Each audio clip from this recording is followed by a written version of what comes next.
こんにちは。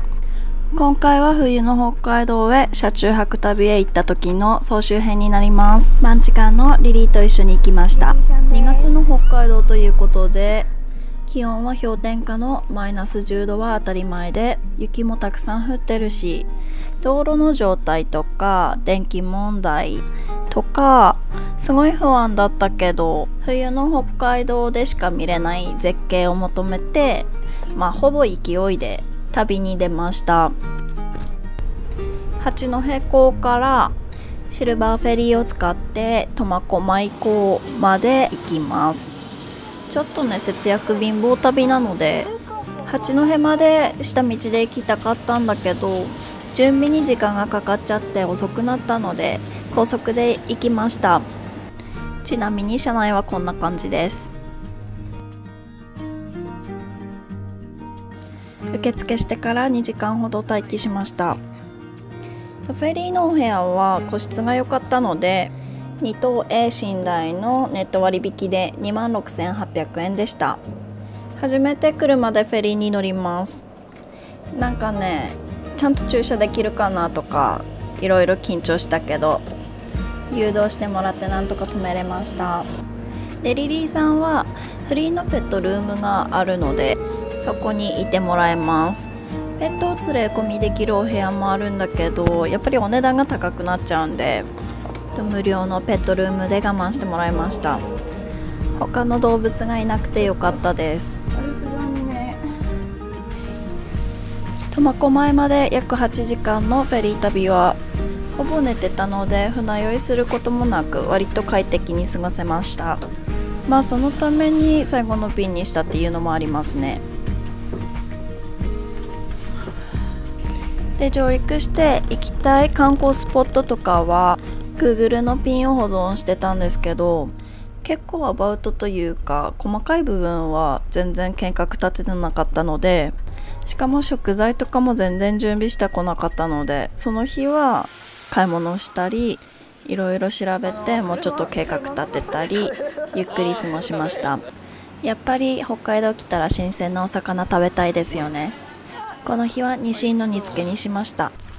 最初北上していこうかなと思ったんですけど、市場のお兄さんが北海道の最北端まで行くのに、その海沿いのルートは今の時期ホワイトアウトになりやすいからと教えてくれて、ちょっと危ないなと思ったのでちょっと変更して美瑛町の方に向かうことにしました。で、その日はちょうど中間の道の駅に泊まります。今回リリーを車中泊に連れてきたんですけど、ちょっとうちの子は性格上こういうアウトドアには向いてないなと、後悔しました。今日フラット南市場で買ったこのニシンの煮付けがすごい美味しかったです。もう数の子もいっぱい入ってて、で新鮮だからもう臭みもなくて身もふわっとしてて、自分で作ってておいて言うのもなんですけど、もう最高でした。こんな感じでゴールデンカムイを見ながら1日目終了です。2日目の朝です。これが車中泊女子のリアルですね。ちょっと積もりましたね。このままだとソーラーパネルが雪で機能しないので、なんとか雪を下ろしてから美瑛町へ向かいます。もち火だからこの作業が結構きついんですよ。でも少しでも電気を貯めるために下ろせるところは下ろしときます。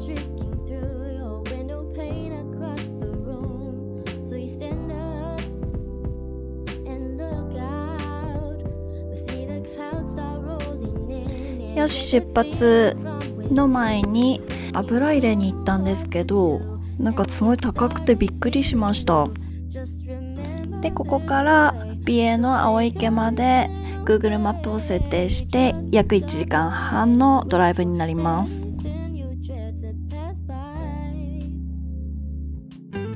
美瑛はただドライブしてるだけでもすごい景色が綺麗でした。で、青池着いたんですけど、駐車料金が取られるので夜にまた帰ってくることにしました。積雪で青池は見れないんですけど、ライトアップされててすごい幻想的なので、冬季に行くんだったら夜の方がいいと思います。とりあえず本日の車中泊スポット、道の駅白金ビル家でお昼ご飯を食べて、白ひげの滝に行って温泉入りました。ちなみに入浴料金は1000円だったんですけど、私田舎女子なんでちょっと高いと思っちゃいましたね。でも旅館とかホテルの温泉って考えたら普通なのかもしれません。で、暗くなったので青池に行ったんですけど、すごく幻想的で綺麗でした。で、綺麗だったのでちょっと長居しちゃって、せっかく温泉入って体温まったのにまた体が冷えちゃいました。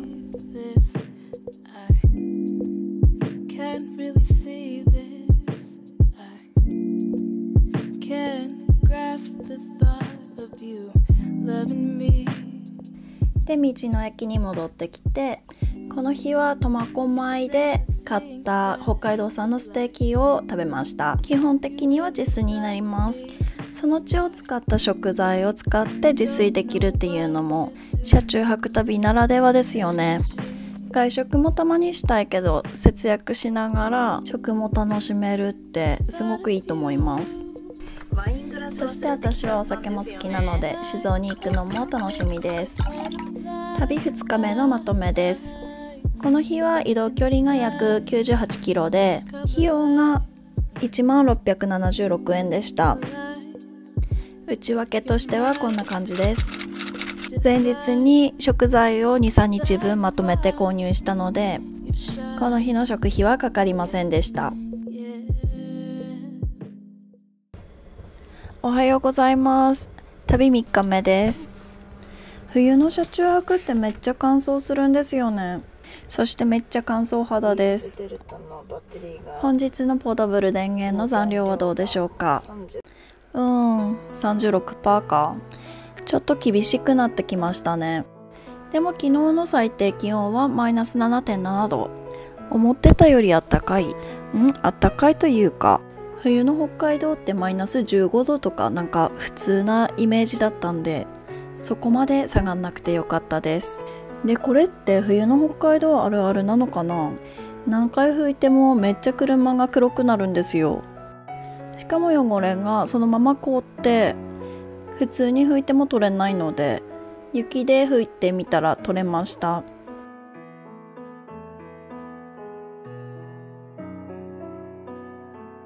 旅3日目は美瑛の美しい景色を見て氷瀑祭りへ向かいたいと思います。観光地も回っていくんですが、時間にあんまり縛られない夜旅って感じで、今回は自分のペースで時間に縛られないで北海道の美しい景色を楽しみたいなと思いました。とりあえず洗濯しにコインランドリーに来たんですけど、洗濯物は少量だったのに1000円だったのでちょっともったいないなと思ったんですけど、シャツが足りなくなりそうだったのでちょっと高いなと思ったんですけど、ここのコインランドリー使いました。でもあまりコインランドリーって使ったことないので相場ってどうなんでしょう。で、洗濯待ってる間に食材を買い出ししたり、コーヒーとおにぎりをセイコーマートで買って朝食タイムしてたりとかしてました。このセイコーマートのおにぎりが手作り感があってなんか美味しかったです。もうこの景色のドライブ爽快感しかない。本日1つ目の絶景スポットはセブンスター農家にやってきました。なんかセブンスターってタバコあるじゃないですか。そのパッケージになってネーミングされたそうです。本当絵に描いたような景色でした。で、その近くに御寮農家があるので、そこでティータイムにしました。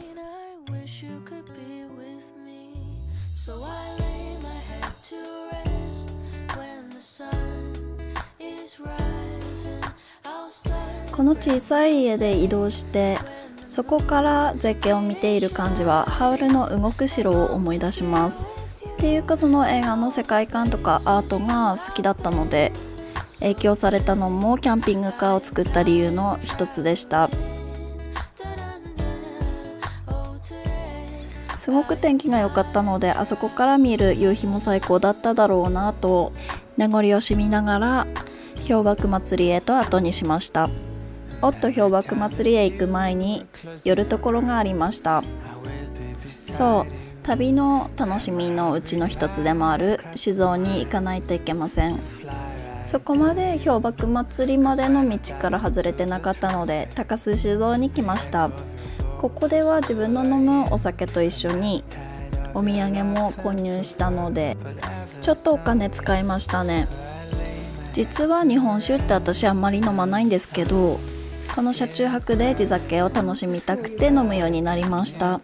なのでね、まだその味みたいなものはわからないから、飲みやすいかそうでないかでなんか美味しいのの判断基準になってます。で、ここから氷瀑祭りまで行きます。氷瀑祭りまでは1時間15分です。もうこの辺まで来れば1時間ちょっとくらいの距離だと割と短く感じました。秋だとこの辺絶対紅葉綺麗そうですよね。秋にも来てみたいです。で、到着してライトアップされた氷瀑を見たかったので、暗くなるまで少し車で待ちました。で、氷瀑祭りの入場料が500円でした。会場は風も強くてすごい寒かったので、もし行くなら帽子と手袋、防寒をしっかりしていくことをおすすめします。カメラ持ってる点がすごいかじかんで冷たくなりました。8時半から花火が打ち上げられるそうなんですけど、もう寒いのでまたないで温泉に行っちゃいます。本日は黒岳の湯、料金は600円でした。ここの温泉なんかね、レビュー低かったんだけど結構安いしいい温泉でしたよ。で、お風呂から上がった時ちょうどなんか花火始まりそうだったので、近くで駐車して見ることにしました。でもここ場所が悪かったみたいですごい近くて、もう近すぎて花火が車に当たってしまいました。もう軽く事故ですよね。氷瀑祭り、いろいろ爆発してたんですけど、花火終わった後の私のテンションはもう爆下がりでした。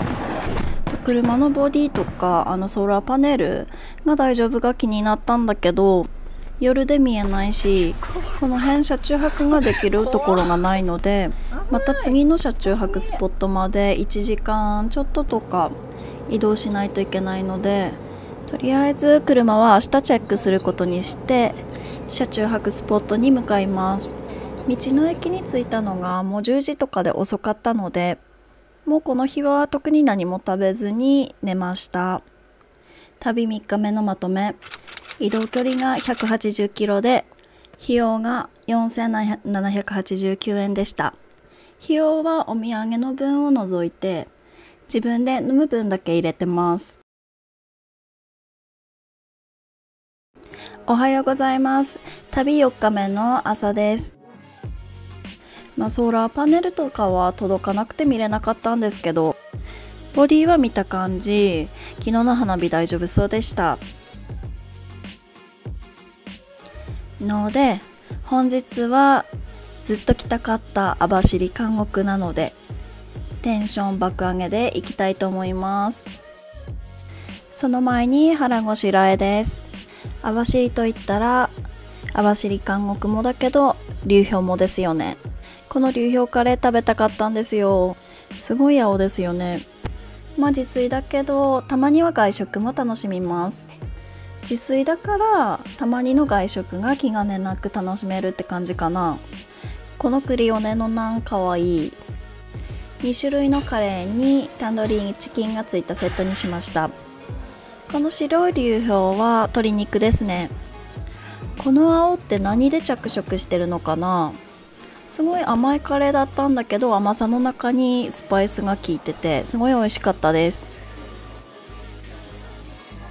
で、ついつい食べ過ぎちゃって胃もたれしちゃいました。またここから網走監獄まで44分の運転になるので、少しはお腹落ち着くでしょう。ずっと来たかった念願の網走監獄に着きました。イエーイ。もうゴールデンカムイの大ファンなんですよ。入場料は1100円で、まずこの歴史館で歴史を少し勉強してから回るのが楽しいと思います。なんかね、やっぱり実際に使われてたこともあって、人形とかもすごい生々しくてちょっと鳥肌が立つような不気味さがあったんですけど、すごいゴールデンカムイって結構歴史に沿ったアニメなんだなと思って楽しかったし、またゴールデンカムイ見返したくなりましたね。ちなみに私の好きなキャラはアシリパさんと白石めっちゃ面白い。あと尾形も無敵すぎて杉本とのライバル感がめっちゃいいですね。すごいオタクトークで失礼しました。ここはアニメに出てきた場所で、この中央見張りから監獄部屋が監視しやすいように放射線上に並んでいます。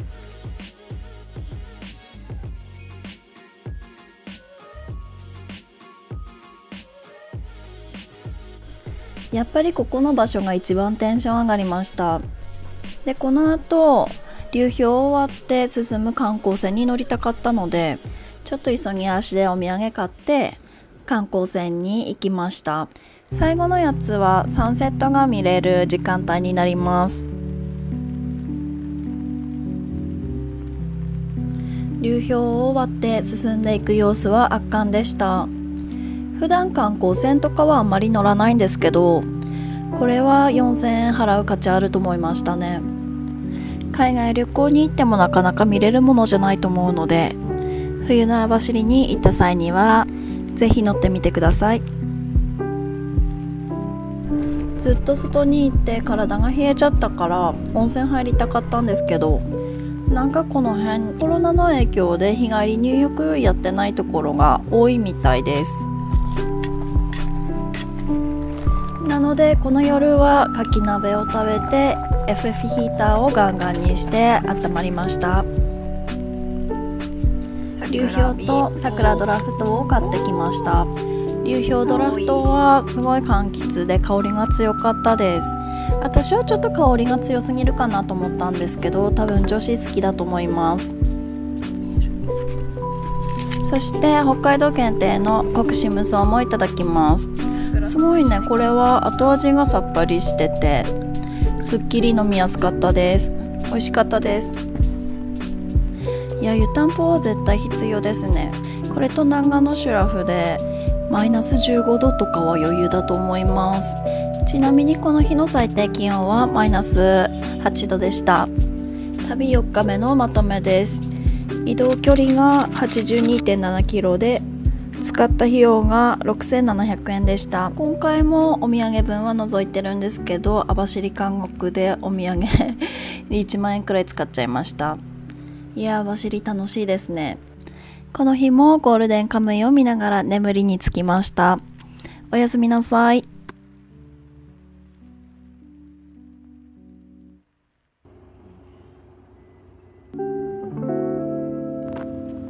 この日はのとり岬行って絶景を見てゆっくりしたり、流氷館行って次の日の朝早朝に森に行ってエゾモモンガに会いたいので、もうちょっとエゾモモンガの情報を入手したいと思います。のとり岬に着いた時は結構晴れてるなと思ったんですけど、着いてすぐに吹雪いてきて何も見えなくなったので、灯台には上がらないで近くのちょっと絶景見えるところに駐車して、昨日道の駅で買ったオホーツクの塩ラーメンを食べました。なんかマツコの知らない世界で紹介されたやつみたいです。すごい美味しかったです。お土産にもこれとエビラーメンとホタテラーメンを買いました。いや、めっちゃ風強かったんですけど、オホーツク海を見ながらオホーツクの塩ラーメンを食べるのは最高です。めっちゃ噛みましたね。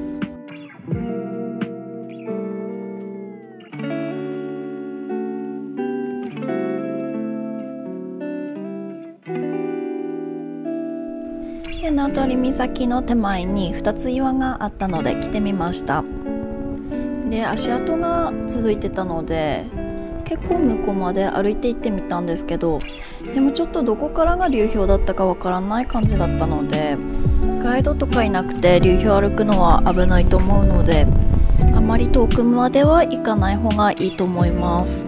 私は歩いちゃって後から気づきました。外に行ったら寒くなったので、次は流氷館に行きたいと思います。でもさっき風強くてドローン飛ばせなかったので、せっかくの絶景でドローン飛ばしたかったから夕方にまた能取岬に戻りました。流氷館は大人770円です。ここではオホーツク海の生き物に出会えたり、シアターと流氷体感テラスがあります。ここではマイナス15度の世界を体験できます。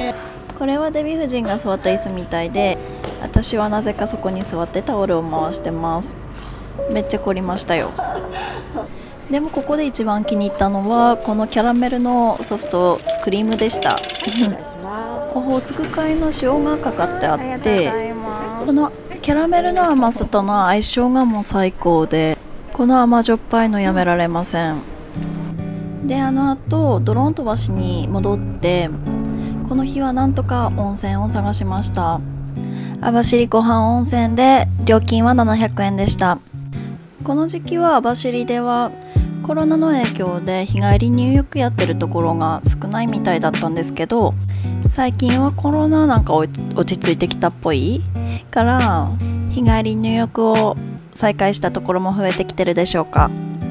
でね、この辺からちょっと電気問題がシビアになってきたから、この日の夜はもう天井の LED ライトは消してキャンプで使っているライトだけで過ごしました。もうこの日も寒かったので餃子鍋と手羽先のスパイス焼きにしました。でこの日のビールは桜ドラフトです。見た目もピンクですごい可愛いし、味もちゃんと桜の味がしてて美味しかったです。すごい飲みやすくて女子絶対好きです。手羽先もスパイスが効いててビールとよく合います。でも網走のモヨロ鍋食べてみたかったです。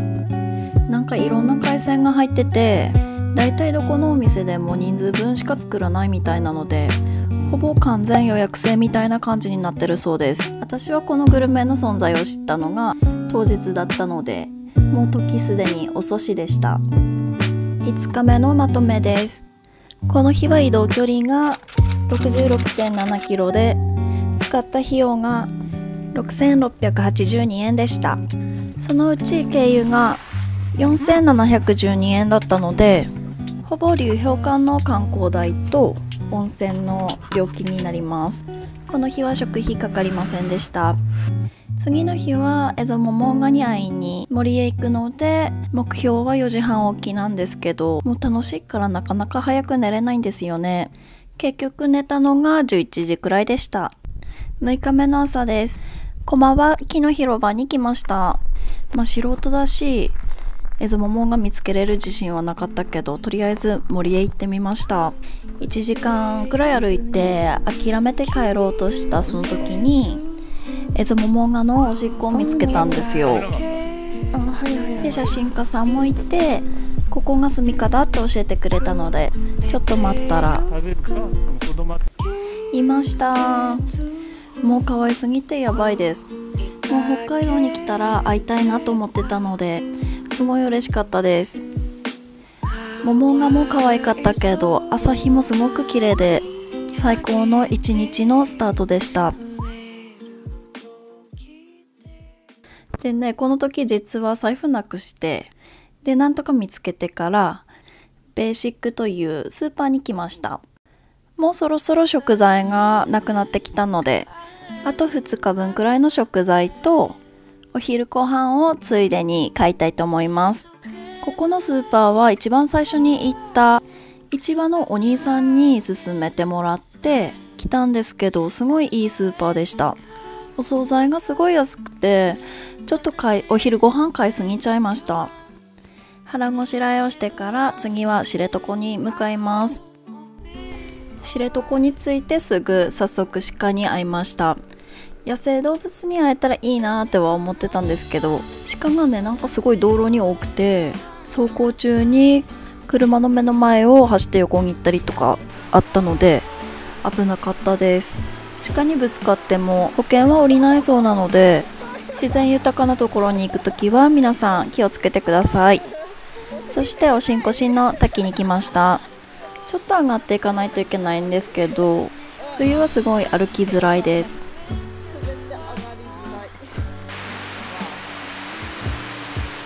でここにも鹿の群れがいました。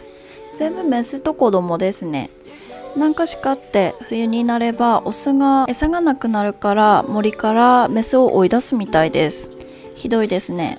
だからあんなに道路の方にメスの鹿がいたのかもしれませんね。今日の車中泊スポットになります。ウトロシリエトックです。綺麗な建物でトイレも綺麗でした。この日の晩ご飯は網走のベーシックで買ったお寿司とタコ刺しです。火が使わないのですごい楽ですね。たまにはこんな手抜きもいいんじゃないでしょうか。お寿司これで650円でした。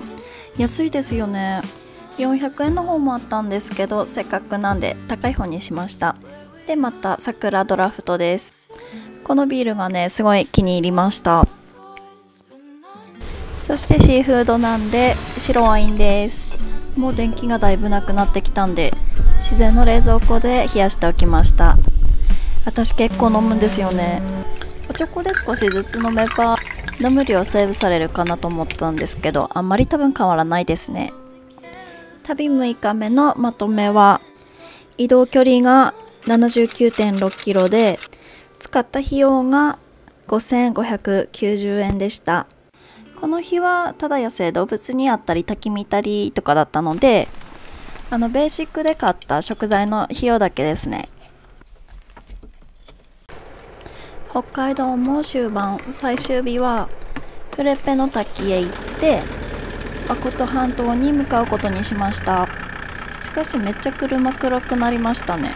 もう何回拭いても汚れるので途中から拭くのを諦めました。知床は秋にももう一回来てみたいですね。野営の露天風呂も行きたかったです。で多分この集まってる人たち流氷を歩くツアーのやつだと思います。あとこの先は自然センターまでしか行けないみたいなので、冬はあんまりこの辺観光するところ少なそうですよね。500円でスノーシューをレンタルしてプレペの滝まで向かいます。ヒグマは冬眠してると思うんだけど、私めっちゃビビりなので一応クマ撃退スプレーも持ってきました。スノーシューを初めて履くし、何回もゴムのところが外れて歩きづらかったです。めっちゃ歩き方不自然ですよねでね、ゴムが外れた時にそれ直すのに携帯を床に置いて直してそのまま忘れてきちゃったりとかして、本来なら1時間で往復できるんですけど携帯探しに戻ったりして2時間以上かかっちゃいました。でもとても青くて綺麗だったです。今の時期にしか見れない絶景ですね。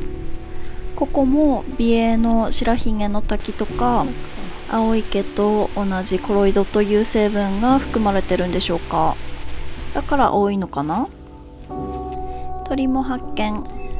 今回はシマエナガちゃんには会えませんでした。残念です。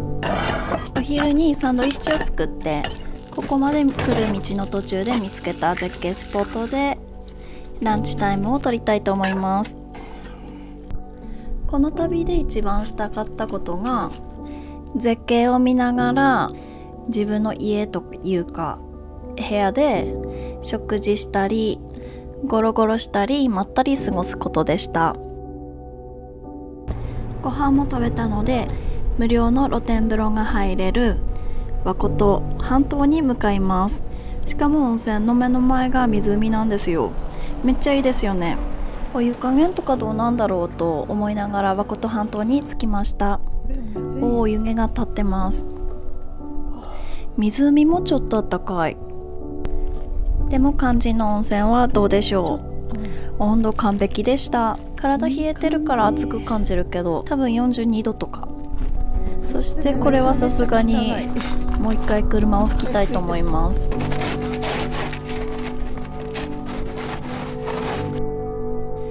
積雪で湖は見えないんですけど、やっぱり湖って癒されますね。どこ半島の一番先かな。ちょっと温泉から人いなくなるのを待ってから温泉に入りに来ました。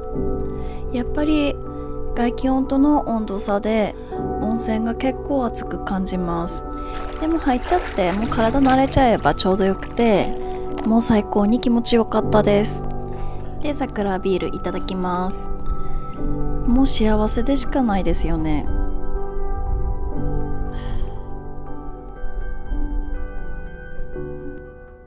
で、この日の夜は北海道産の豚肉を使ったカレーとみたらし団子を豚バラで巻いて焼くキャンプ飯作りました。でもね、このキャンプ飯多分定番だと思うんですけど、私間違って豚バラじゃなくてベーコンで巻いたんですよね。多分そのせいもあってかあまり美味しくありませんでした。まあでもカレーは美味しかったです。カレーは私スパイスが強めなのが好きなので、いつもカレーのルーを少し入れて4種類くらいのスパイスと混ぜて作ります。カレーのルーがなんか隠し味って感じですかね。多分それ入れれば間違いがないと思うので、みたらし団子のやつは、また今度リベンジしたいと思います。この日のまとめは、移動距離が 109.3 キロと費用はスノーシューのレンタル500円だけでした。普段見ることができない絶景と温泉にすごく癒された日でしたで、この子もすごい癒し系です。